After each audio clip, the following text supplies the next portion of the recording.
Buenos días, maestra, compañeros. A continuación, mis compañeros Olimpia Suárez, Aquiles Moreno, Eduardo Benítez y yo, Paulina Chávez, les expondremos sobre el cuestionario y examen escrito.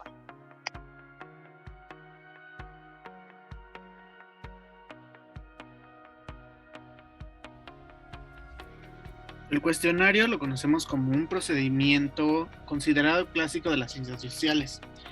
Se le conoce como una técnica para la evaluación de aspectos cuantitativos y cualitativos. Su característica principal es registrar la información solicitada a los mismos sujetos. Esta tiene lugar de una forma menos profunda e impersonal que el cara a cara de la entrevista.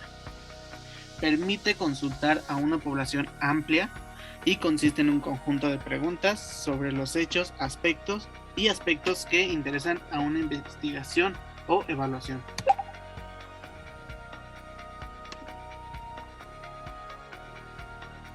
También uno de los instrumentos muy útil para la recogida de datos, específicamente de apellidos difícilmente accesibles por la distancia o dispersión de los sujetos a los que interesa considerar o por la dificultad.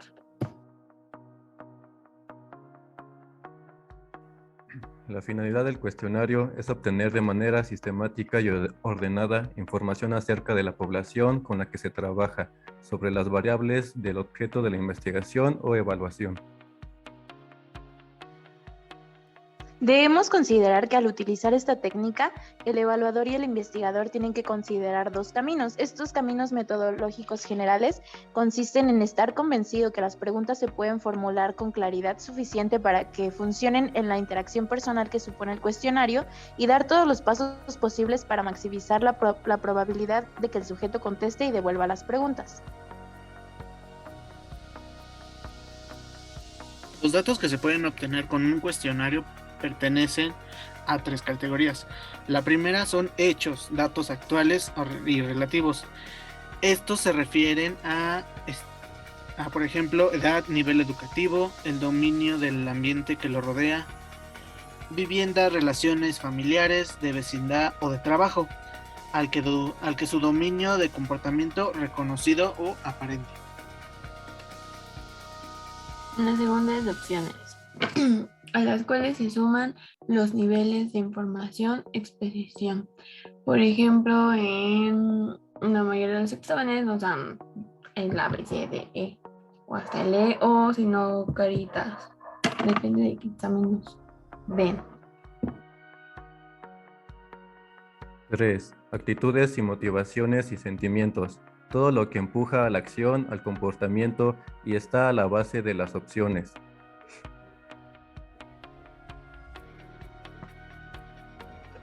El 4 se refiere a las cogniciones, o sea, los índices de nivel de conocimiento de los diversos temas estudiados en el cuestionario. Este revela el grado de confianza a conceder a las opiniones sobre juicios subjetivos.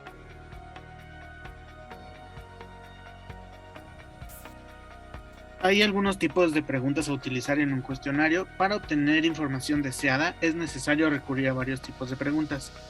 Algunas de esas, depende de su formulación, son las preguntas cerradas o abiertas. Las preguntas cerradas son cuando son incisos o niveles, y las preguntas abiertas son cuando la persona tiene que dar su opinión sobre algún tema en específico. 2. Preguntas de hecho y opinión. Según la naturaleza del contenido de las preguntas, estas pueden ser hecho, de opinión, identificación, acción, información, verdad, falso y futuro. Siguiente, preguntas sobre intenciones de acción. Este tipo de preguntas sobre lo que se espera hacer, especialmente valiosas en sondeos de opinión preelectorales, pueden tener intereses en los momentos terminales de la finalización de un programa. Por ejemplo, para sondear qué formación le interesa en un futuro, como rentabilidad, y aplicar los conocimientos, destrezas y actitudes adquiridas en el programa actual, etc. Según la función en el cuestionario, se suelen clasificar las preguntas en preguntas sustantivas, filtro de control de consistencia, de introducción o rompehielo, de alivio, amortiguadores y las baterías de preguntas. En las preguntas de control se pretende asegurar el interés, buena fe y veracidad de las respuestas del sujeto que completa el cuestionario. Suelen incluir respuestas con trampa o falsas para ver si el encuestado cae en ellas. En el caso de las preguntas de introducción o rompehielos, se propone al comenzar el cuestionario con el objeto de interesar al cuestionado en él o motivarle en su contestación. También se emplean para pasar de un tema a otro. En la entrevista pretenden además ganarse la confianza del cliente. Las preguntas muelle o colchón o amortiguadores son preguntas que abordan temas difíciles, formulados de forma que reduzcan su rudeza, brusquedad o escabrosidad. Veamos un ejemplo. En este se propone al sujeto encuestado varias actividades habituales, los días laborales, entre ellas las que nos interesa, con el objeto de no quedar al descubierto como falta de interés por su formación. Entonces la pregunta sería, de las siguientes actividades, ¿nos podría indicar cuál es la que realiza usted habitualmente en la tarde-noche una vez finalizada su jornada laboral? Y las respuestas serían pasear con los amigos, hacer deporte, ir con mis hijos al parque, dar un repaso a los temas tratados en el curso de formación. Mientras que en las preguntas batería son un conjunto de preguntas sobre la misma cuestión, que se complementan y completan unas a otras, enfocando diversos aspectos de ellas. Este tipo de preguntas se suelen agrupar en su redacción en un embudo de preguntas, porque se empiezan por los aspectos más generales hasta llegar a los más concretos o precisos. Por último, se señala que la investigación psicológica social recomienda utilizar en los ítems de los cuestionarios técnicas proyectivas, asociación fantasía, conceptualización, sentencia incompleta, cuando quiere lograr una mayor profundidad en la respuesta. Para la construcción de un cuestionario es una tarea cuidadosa y compleja. Cuidadosa porque de la perfección con que se haga dependerá en buena parte el éxito de la evaluación o de la investigación. Su complejidad radica en la dificultad que se supone expresar en indicadores concretos los aspectos de la realidad, o sea, variables que sean significativos en relación con el objeto de esa evaluación o investigación. A esta dificultad se le suman otros problemas entre los que destacan los lingüísticos y psicológicos. Las secuencias que suelen seguirse al elaborar un cuestionario son las siguientes. Determinar con precisión qué tipo de información necesitamos. Seleccionar los aspectos más relevantes para obtenerla. Decidir la modalidad del cuestionario más adecuada. Efectuar una primera redacción. Someter a criticar por algunos expertos. Ponerla a prueba con grupos experimentales.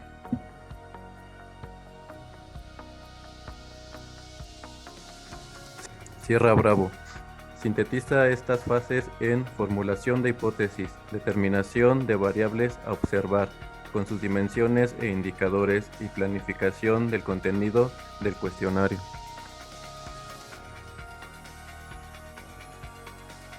Para la elaboración del cuestionario, de forma formal, el cuestionario abarca dos aspectos básicos. El primero es la redacción de las preguntas y la determinación de los aspectos formales del cuestionario.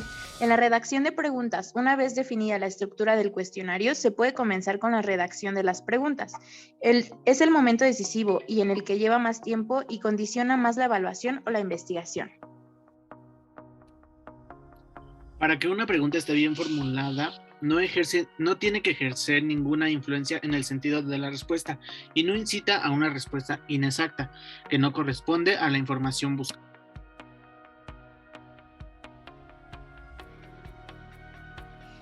Para evitar estos hechos existen unas reglas que contienen criterios a seguir en la formulación de preguntas de un cuestionario y que el formadores habrá a conocer. Inciso A. No se debe recoger más información que la necesaria para el problema que se investiga o evalúa. Inciso B. Cada cuestionario debe incluir únicamente un aspecto para no inducir a equivocados.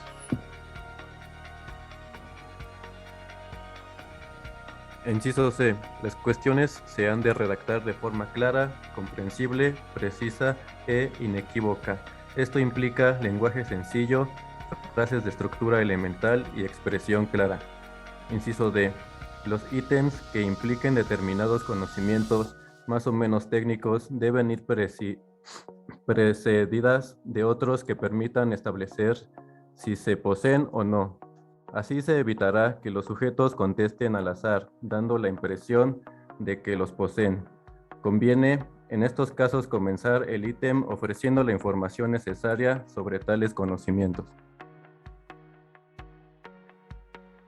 Inciso E. Las cuestiones que impliquen deseabilidad social deben de hacerse de forma que permiten recoger la respuesta sincera, evitando preguntas directas que impliquen juicios de valor. Ahora les vamos a hablar un poco sobre el examen escrito.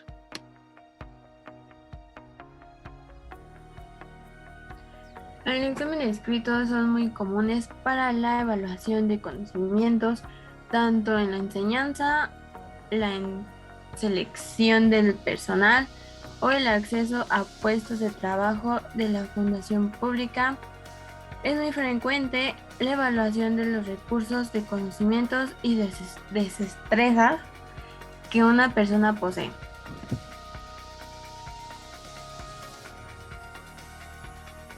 Las pruebas de desarrollo escrito son aquellas cuya respuesta, en general, exige la redacción de un texto de varias proposiciones o enunciados, con la excepción de algunas preguntas de respuesta breve que pueden contestarse mediante 2 o 3 palabras sueltas.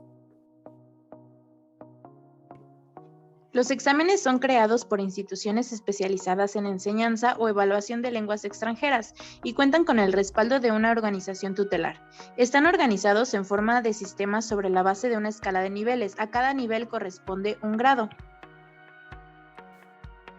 Consistía en la diferencia existente entre los conocimientos del candidato o la dificultad del examen, pero sabemos que influyen más elementos como por ejemplo los factores personales, grado cultural, formación o educación, elementos efectivos o de la personalidad, el género, la edad, la forma o el contexto en que haya comprendido la lengua, los nervios, el cansancio, el estrés. Y por último, esas son nuestras referencias y gracias por su atención.